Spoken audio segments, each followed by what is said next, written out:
नमस्कार, आप देख रहे हैं नेशनल वॉइस। आपके साथ मैं हूं शबनम हसन। लखनऊ में प्रदेश भर के डॉक्टर आज विरोध दिवस मनाएंगे। दरअसल प्रदेश सरकार ने दैनिक स्थापना यानी रजिस्ट्रीकरण और विनियम नियमावली की अधिसूचना को जारी किया है। डॉक्टर इसे एक जन विरोधी अधिनियम मानते हैं। आईएमए मेंबर्स के मुताबिक इस नियम से अनेक अस्पताल बंद हो जाएंगे और चिकित्सा सेवाएं और अधिक महंगी हो जाएंगी। आईएमए यूपी इस एक्ट के विरोध में आज पूरे यूपी में विरोध दिवस मनाएगी और आम लोगों को इस एक्ट से होने वाले नुकसान के बारे में भी बताएगी। इस एक्ट के विरोध में सभी प्राइवेट डॉक्टर एक राय हो गए हैं और एक स्वर में निंदा कर रहे हैं। इसी को लेकर आज 2 बजे आईएमए लखनऊ में पीसी है। राज्य के अलग अलग शहरों में जिलाधिकारी को ज्ञापन भी सौंपे जाएंगे। तो डॉक्टर आज विरोध दिवस मना रहे हैं। प्रदेश सरकार की जो नीति है उसके खिलाफ अपना आक्रोश यहां पर व्यक्त कर रहे हैं। डॉक्टरों का साफ मानना है कि अगर ये अधिनियम लागू हो जाता है, ये एक्ट लागू हो जाता है, तो यहां पर स्वास्थ्य सेवाएं जो हैं वो महंगी हो जाएंगी और ये सारे जो प्राइवेट डॉक्टर हैं, प्राइवेट अस्पताल के जो डॉक्टर हैं, वो एक स्वर में इस आवाज को उठा रहे हैं।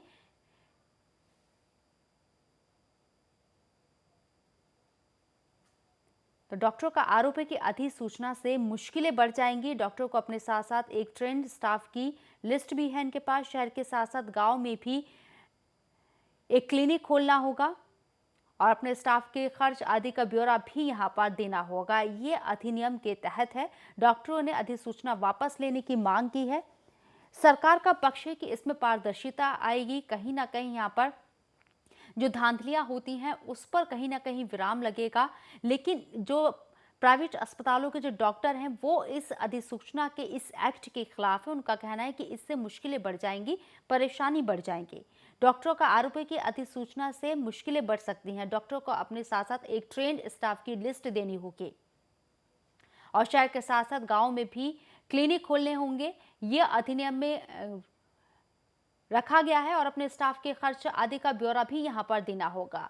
अक्सर खबरें आती हैं, लोगों के जरिए शिकायत की जाती कि बेहतर इलाज नहीं दिया जाता, सिर्फ पैसे यहां पर ऐंठे जाते हैं लोगों से इलाज के नाम पर। इन सब चीज़ों पर कहीं ना कहीं जिस तरह से मरीजों को यहां पर परेशानी हो रही थी प्राइवेट अस्पतालों के अंदर इलाज के दौरान, ये एक सरकार की तरफ से कोशिश की गई, अधिनियम लाया गया। अब इस एक्ट के लागू होने के बाद जो डॉक्टरों की राय है, उनका कहना है कि इससे डॉक्टरों की परेशानी बढ़ जाएगी। हालांकि सरकार इसे हित में मान रही है इस अधिनियम को, लेकिन डॉक्टर्स इसके खिलाफ हैं। इस अधिनियम के तहत आदेश होगा डॉक्टर्स को कि शहर के साथ साथ गांवों में भी एक क्लिनिक खोलना होगा और अपने स्टाफ के खर्च का ब्यौरा भी यहां पर देना होगा। कितना खर्च आ रहा है, कितनी इनकम है, ये सब बताना होगा। लेकिन आईएमए मेंबर्स इसका विरोध कर रहे हैं और विरोध के तौर पर आज विरोध दिवस मनाया जाए। रजिस्ट्रेशन और विनियम की अधिसूचना का विरोध कर रहे हैं डॉक्टर और डॉक्टरों का कहना है कि इस विरोध को वो आगे बढ़ाएंगे और जनता तक, तमाम लोगों तक अपनी बात पहुंचाएंगे। डॉक्टर्स को अपने साथ साथ एक ट्रेंड स्टाफ की लिस्ट देनी होगी। ये अधिनियम के अंदर प्रावधान किया गया है और शहर के साथ साथ गाँव में भी क्लिनिक खोलना होगा, ये भी है। और साथ ही साथ अपने स्टाफ के खर्च आदि का ब्यौरा भी यहाँ पर देना होगा अधिनियम के तहत, एक्ट के तहत। लेकिन डॉक्टर्स इसे नकार रहे हैं। जो प्राइवेट अस्पताल के डॉक्टर हैं वो इन्हें नकार रहे हैं। तो यूपी के प्राइवेट डॉक्टर्स विरोध दिवस मना रहे हैं।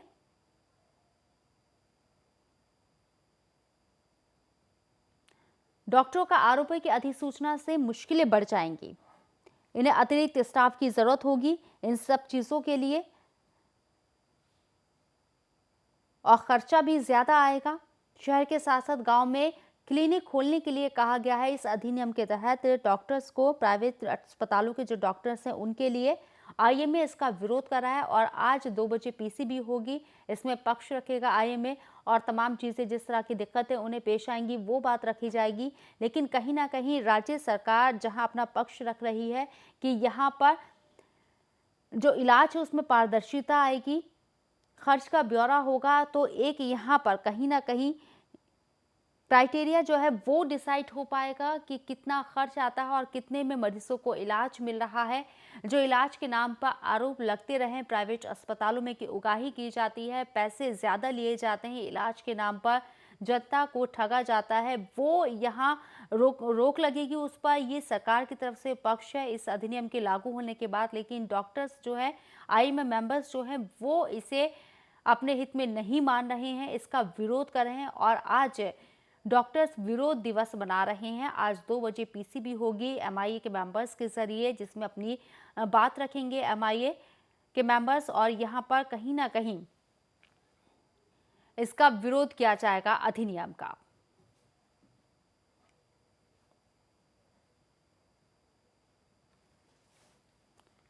तो शहर के साथ साथ गांव में भी क्लिनिक खोलना होगा, ये प्रावधान है अधिनियम के तहत।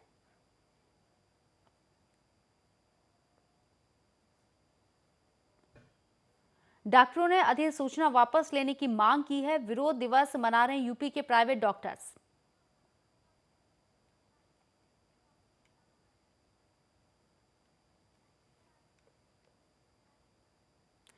तो डॉक्टरों का आरोप है कि अधिसूचना से मुश्किलें बढ़ सकती हैं। किस तरह की मुश्किलें हैं ये 2 बजे साफ हो पाएगा, क्योंकि प्रेस कॉन्फ्रेंस होगी एमआईए मेंबर्स के जरिए, जिसमें अपनी परेशानी यहां पर रखेंगे और साथ ही साथ इसके नुकसान भी यहां पर ये लोग बताने की कोशिश करेंगे। लेकिन सरकार इस अधिसूचना को, इस अधिनियम को जो है वो जनता के हित में मान रही है, डॉक्टर्स के हित में मान रही है, लेकिन एमआईए मेंबर्स इसके विपरीत अपनी राय रख रहे हैं।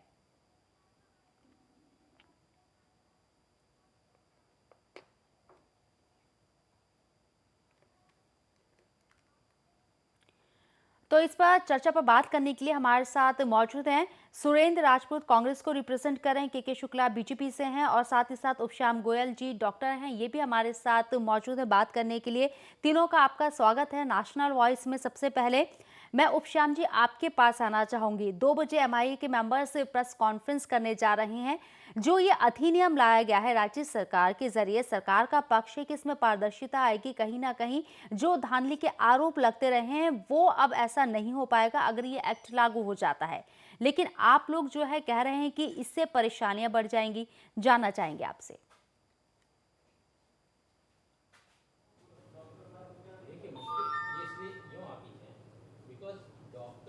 जितनी सरकारें हैं इतने हाईली टेक्निकल फील्ड में इट इज रिक्वायर्ड कि at the end of the day जो टेक्निकल कैडर उससे पूछा जाए। हिंदुस्तान इतना अमेजिंग देश है कि यहाँ पे टेक्नीशियन से कोई बात करने की जरूरत ही नहीं। जो टेक्निकल कैडर के लोग हैं उससे कोई पूछने की जरूरत ही नहीं समझता कि हमें क्या पॉलिसीज बनानी चाहिए, क्या पॉलिसी फ्रेम करनी चाहिए। ब्यूरोक्रेट बैठ के या मंत्री बैठ करके पॉलिसी मेकर्स अपनी पॉलिसी बना लेते हैं, जजेस बैठ के अपने जजमेंट्स पास कर देते हैं। At the end of the day it is a highly technical branch. तो उसमें बिना डॉक्टर से पूछे, बिना डॉक्टर्स की उसके आप अपनी पॉलिसी फ्रेम जो करते हैं उसमें डॉक्टर्स को इंक्लूड ही नहीं करते हैं। इसीलिए ये बार बार प्रॉब्लम आती हैं। कहने को सरकारें कहती हैं कि नहीं साहब हमारे पास तो है, we have the right people, और हमने इसके लिए बॉडीज भी बना रखी हैं, एडवाइजरी बॉडीज बना रखी हैं। मैं चाहूंगा लिखित में देख करके कि कौन सी एडवाइजरी बॉडी की आपने एडवाइस लेके चले। आपको मालूम है कि ये जो क्लिनिकल एस्टैब्लिशमेंट एक्ट है इसमें ऑक्सीजन सिलेंडर रखना के लिए आपको इंडियन एक्सप्लोजिव डिपार्टमेंट से नो ऑब्जेक्शन चाहिए। आपको अंदर एक ऑटोक्लेव रखना है, उसके लिए बॉयलर का अलग से नो ऑब्जेक्शन चाहिए। पोल्यूशन कंट्रोल बोर्ड का ऑलरेडी ऑब्जेक्शन चलता है। 27 ऐसी लोकेशंस हैं जिनसे हमारे को अलग अलग जगहों से इनका नो ऑब्जेक्शन चाहिए। फिर उसमें ऐसी बेहुदा टाइप की पॉलिसी डाल दी गई है कि साहब हर क्लिनिकल एस्टैब्लिशमेंट में एक एमबीबीएस डॉक्टर होना चाहिए। जितने क्लिनिकल एस्टैब्लिशमेंट्स हैं उसमें इतने एमबीबीएस डॉक्टर हैं भी कि नहीं देश में। सरकारी अस्पतालों में तो नर्सेज नहीं है, प्राइवेट में अस्पताल में नर्सेज क्वालिफाइड कहां से मिल जाएंगी? नंबर 1। नंबर 2, आपने सरकारी जो कॉलेज इंस्टीट्यूशंस हैं इनके मानक अलग कर दिए, प्राइवेट से क्यों अलग कर दिए? सरकारी तो ज्यादा मैनेज करते हैं कि नहीं? अगर आपको कोई एक्ट लाना है, कुछ करना है, तो उसमें सबसे ज्यादा जरूरी है तो कि डॉक्टर्स को बैठा करके उनसे पूछिए कि भाई डॉक्टर साहब आप हमको एडवाइस करें कि नई पॉलिसी कैसे बनाई जाए। फर्ज के आप ये लेके चलिए, आज भी निकला कि भाई इतने हजारों लोगों को हैजा फैल गया क्योंकि पानी गंदा था। अब इतने हजारों लोग जब अस्पतालों में आते हैं, चाहे प्राइवेट में आए चाहे सरकारी में जाएं, ये आते ही क्यों हैं? क्यों पानी का पोल्यूशन नहीं रोका जा सकता? तो उसके जिम्मेदार कौन है? एक डॉक्टर की गलती से, जो कि 5 मिनट में डिसीजन लेना है, उसकी गलती से तो सारी दुनिया ये मालूम करने की कोशिश करती है कि भाई डॉक्टर ने इसमें क्या गलती करी, किस तरह निकाला जाए कि इसमें कोई गलती इसकी पकड़ी जाए। और जो सुबह से शाम तक एडमिनिस्ट्रेशन की गलतियां चल रही हैं, जिसमें कि गंदा पानी आ रहा है, टूटी सड़कें पड़ी हैं, अनसेफ सड़कें हैं। India has the largest accident rate in the world उसके बावजूद आपने सड़कें सेफ करी। अभी रिसेंटली हमारे यहाँ हुआ कि सड़क के ऊपर एक्सीडेंट हुआ, हमने सारे एडमिनिस्ट्रेशन को लिखा, डीएम को लिखा, चीफ सेक्रेटरी के ऑफिस में लिखा, चीफ मिनिस्टर साहब तक को एसएमएस किया कि साहब यहाँ पे स्पीड ब्रेकर बनवा दीजिए। आए दिन स्कूल के बच्चे आते हैं, 2 हफ्ते हो गए, आज तक कुछ नहीं आपका हुआ। मानना है कि जो और भी हर हफ्ते पॉलिसी कोई ना कोई बनाया वहाँ पे जाए, जो एक्सीडेंट भी होता है। एक्ट बनाया जाए, उसमें डॉक्टरों की सलाह सबसे जरूरी है, वो लेना यहाँ पर सरकार को लाजमी है, आप ये कहना चाह रहे हैं। और जो अधिसूचना यहाँ पर, जो अधिनियम जो बनाया गया, जो एक्ट बनाया गया, उससे आपकी परेशानी बढ़ जाएगी। सुरेंद्र राजपूत जी के पास मैं जाना चाहूंगी। सुरेंद्र जी, भाई दोनों लॉ का बनाते हैं, आप बार काउंसिल से लेते हैं कि नहीं ओपिनियन? जी, आप लॉ के मामले जजेस से ओपिनियन लेते हैं, बार काउंसिल से ओपिनियन लेते हैं, डॉक्टर से कोई ओपिनियन लेने की जरूरत ही नहीं समझता। तो इस तरह तो हमेशा बेहुदा टाइप की पॉलिसी बनेगी और बनती आ रही है। और आप उसका नतीजा आज देख लीजिए कि सारे सरकारी अस्पतालों में जमीन पर लिटा के मरीजों को ऑपरेशन करना पड़ रहा है। ठीक है, सुरेंद्र राजपूत जी के पास मैं अब जाना चाहूंगी, उनका पक्ष यहाँ पे जाना चाहूंगी। सुरेंद्र जी, आपने यहाँ पर उपश्याम जी को भी सुना है, सरकार की जो पॉलिसी है, जो एक्ट है, उस पर ही वो सवाल उठा रहे हैं कि अगर डॉक्टर से बैठकर बात कर ली जाती, जब ये एक्ट बनाया जा रहा था, उनकी भी यहाँ पे राय मशवरा ले लिया जाता, तो शायद इस तरह की परेशानियां नहीं होती। आपकी क्या राय है? देखिए शबनम, ये राजनीति से हटकर एक सामाजिक विषय है और इस विषय को थोड़ा सामाजिक ही रखें तो हम लोग बेहतर है। ये एक्ट आखिर आया क्यों? 2010 से ये एक्ट डिफंक्ड पड़ा हुआ था। आखिर ये जरूरत क्या पड़ी है 2016 में इसको लाने की?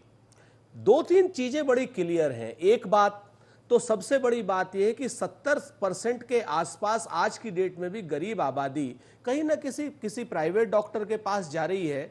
और यह सरकार की फेल्योरिटी है कि आज की डेट में अगर वो प्राइवेट डॉक्टर के पास जा रही है तो एक बात, अगर आप उसको 100% बढ़िया अपने यहां पर पीएचसी, सीएचसी और डिस्ट्रिक्ट हॉस्पिटल बना दे तो प्राइवेट डॉक्टर्स की जरूरत कहां पड़े। लेकिन नहीं, आज की डेट में आपके पास संसाधन नहीं है। लेकिन उसके बाद अगर ये डॉक्टर कैटर कर रहे हैं, 90% सही काम कर रहे हैं और 10% इनसे गलत काम हो जा रहा है या कर रहे हैं, तो उसके ऊपर इस तरीके के काले कानूनों को लाने की जो कोशिश की जा रही है बगैर किसी पूर्ण तैयारी के, इसका भरपूर विरोध होना चाहिए। पहली चीज मेरा बड़ा स्पष्ट कहना है कि इस एक्ट की बहस विधानसभा में होनी चाहिए, सर्वदलीय विधानसभा में इस एक्ट की बहस होनी चाहिए, नंबर 1। उसके बगैर आप इस एक्ट को कैसे पास कर देंगे? जैसे डॉक्टर उपशम ने कहा कि ये इस तरीके के कानून आप बगैर डॉक्टरों से, एक एक्सपर्ट की टीम इसमें लगे। 3-4 चीजें बड़ी क्लियर हैं इसमें। पहली चीज तो जो 27 एनओसी, एक पूरा का पूरा बड़े से बड़ा अस्पताल 1 लीटर से ज्यादा स्प्रिट नहीं इस्तेमाल कर पाता, स्प्रिट की एनओसी इन्हें चाहिए। डीजी जेनसेट में डीजल को रखने की इनको एनओसी चाहिए। What is this nonsense they are talking of कि एक डीजी सेट के लिए जो डीजल रखना है उनको 100 लीटर या 50 लीटर, उसमें भी एक विभाग की इनको एनओसी चाहिए। ऑक्सीजन सिलेंडर के लिए इन्हें एक्सप्लोसिव की एनओसी चाहिए। ये लोग डॉक्टर हैं या इस तरीके के तकनीकी लोग हैं जो भागते रहेंगे? एक एनओसी लेने के लिए तो 1 साल लग जाता है, 27 एनओसी लेने के लिए 27 साल लगेंगे। यहां पर मैं एक बात बड़ी स्पष्ट कह दूं, इतनी बातें कह करके ये जो गरीब लोगों को इलाज मुहैया कराने की जो सार्थक पहल है, उसमें जो प्राइवेट नर्सिंग होम कहीं ना कहीं रोड़ा कभी कभी अटकाते हैं, उसका मेरा बड़ा विरोध है। मेरा बड़ा स्पष्ट मानना है कि नर्सिंग होम कहीं ना कहीं 20 से 25% गरीबों का इलाज मुफ्त में करें, ये अपनी जगह पर है। लेकिन इस एक्ट के जरिए, इस काले कानून के जरिए जिस तरीके से प्राइवेट हॉस्पिटल को बांधने का प्रयास किया जा रहा है, इसके कुछ आंकड़े हैं। पूरे प्रदेश में लगभग 10,000 नर्सिंग होम, 1 लाख डॉक्टर और 10 लाख एम्प्लॉइज इससे सीधे जुड़े हुए हैं। आप एक दिन के अंदर इनको ऑफ कर देंगे और इनको बेरोजगार कर देंगे? किस तरीके की ये बातें हो रही हैं? किस तरीके के ये लोग बातें कर रहे हैं कि 10 लाख लोगों को, 10 और 11 लाख लोगों को बेरोजगार करने की बात और हजारों करोड़ के एस्टेब्लिशमेंट को बंद करने की बात। और आपके पास स्थानापन्न व्यवस्था क्या है? सब्स्टिट्यूट प्रोसेस क्या है आपके पास? वो सीएचसी जहां पर कहीं गायें लेटी हुई हैं, कहीं कुत्ते लेटे हुए हैं और डॉक्टर वहां पर है नहीं, वो सीएचसी, वो पीएचसी आपके पास इलाज है इसका? डॉक्टर की कमी हो जाने से पूरे प्रदेश में शबनम हाहाकार मच जाएगा। मेरा अनुरोध है मुख्यमंत्री से कि इस चीज को देखें, ब्यूरोक्रेट्स के फंदे में ना आए। ये बहुत काला कानून है, इस काले कानून से बचे, इसको जी विधानसभा चलिए में के लाएं, शुक्ला जी से भी इसको मैं बीजेपी का विधानसभा में स्टैंड चर्चा जानना कराएं चाहूंगी कि और इस उसके एक्ट को बाद लेकर इसके बीजेपी माइनस का पार्ट क्या को स्टैंड लागू है। हटा करके तब जा करके इसको अच्छे से लागू करें। चलिए के शुक्ला जी शबनम जी, आपका स्टैंड जानना चाहूंगी, पार्टी का अभी स्टैंड जानना चाहूंगी। डॉक्टर साहब ने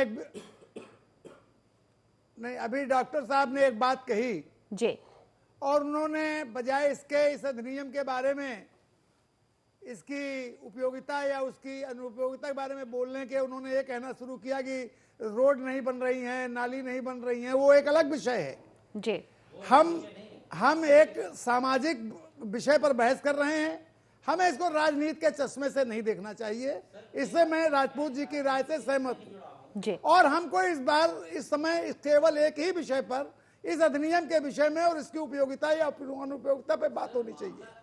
मैं ये कहना चाहता हूं कि आज जो नर्सिंग होमों का जाल पूरे उत्तर प्रदेश में फैला हुआ है और आपने देखा होगा कि एक एक नर्सिंग होम एक लग्जरी स्थान बनता जा रहा है।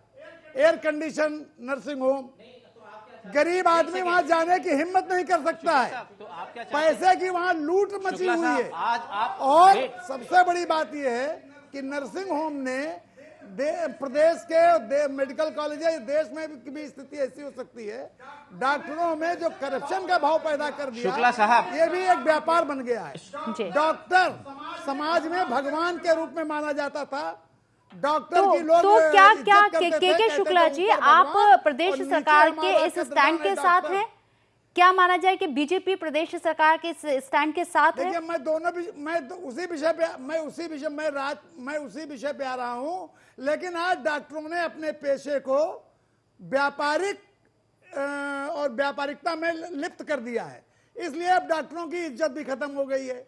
यह जो नियम बना है, स्थापना अधिसूचना जारी की गई है, जी। इस पर यह बात से मैं सहमत हूं कि विधानसभा में बहस होनी चाहिए, इस पर पूरी चर्चा होनी चाहिए। आईएमए जो डॉक्टरों की एसोसिएशन है, उनके प्रतिनिधियों से विचार विमर्श होना चाहिए और इसका कोई न कोई रास्ता निकालना चाहिए। लेकिन जितने भी ये खुले हुए हैं प्राइवेट नर्सिंग होम, इन पे अंकुश लगाने की बहुत जरूरत है। यहां पर हालत यह है कि इलाज के नाम पर योग्य डॉक्टर भी उपस्थित नहीं होते हैं। जी आऊंगी, कोई आपके एक पास भी व्यापारी आऊंगी मैं घराना भी सर, नर्सिंग उपश्याम जी होम आपके देता पास है। भी आऊंगी। वो डॉक्टरों को अपने यहाँ क्रय करता है। और चलिए उपश्याम जी आपका सिर्फ पक्ष इतना जानना कहना चाहेंगे, चाहता आरोप हूं लग रहे हैं कि तभी इन ये दोनों एक्ट के बीच आया का है, रास्ता ऐसा कहना है निकालना बीजेपी पड़ेगा। का, और राज्य सरकार तो पहले से ही कह रही है कि अगर डॉक्टर मुझे के ऊपर आरोप बड़ी- नहीं शुक्ला लगते जी, अब मैं अपनी बात कर लूं। नर्सिंग जी। अगर हालत शबनम जी, हालत ये है कि मेडिकल कॉलेज का डॉक्टर जो नर्सिंग होम से अटैच होता है, वो जी। मेडिकल कॉलेज के लोगों को चलिए जो सर, मरीज चलिए आता है, उपश्याम जी को उनका मैं पक्ष डॉक्टर रखने मेरे देते को हैं, उनसे भी सुन कहने लेते का हैं। मौका मिलेगा कि नहीं मिलेगा? जी बिल्कुल, आप बोलिए। दिखाता है तो दूसरी दवा लिख देता है और उसको दवा फायदा करने लगती है।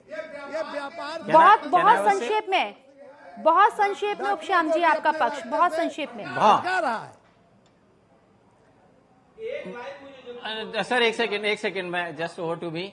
मुझे बड़ी खुशी है कि शुक्ला साहब ने ये आरोप लगाए, क्योंकि मैं इनको साफ बताना चाहता हूं कि लिखित में अभी दे दें कि हम नर्सिंग होम में चाहते हैं कि एयर कंडीशन ना हो, ये एक लग्जरी है। लिखित में दें, अगर हिम्मत हो तो लिख कर दें, और सारे एसी बंद कराइए सारे अस्पतालों में, हमें कोई तकलीफ नहीं है। चलिए बहुत बहुत जो शुक्रिया मरीज जो आप पिटाई सभी करेंगे- लोगों का इस चर्चा में शामिल होने के लिए।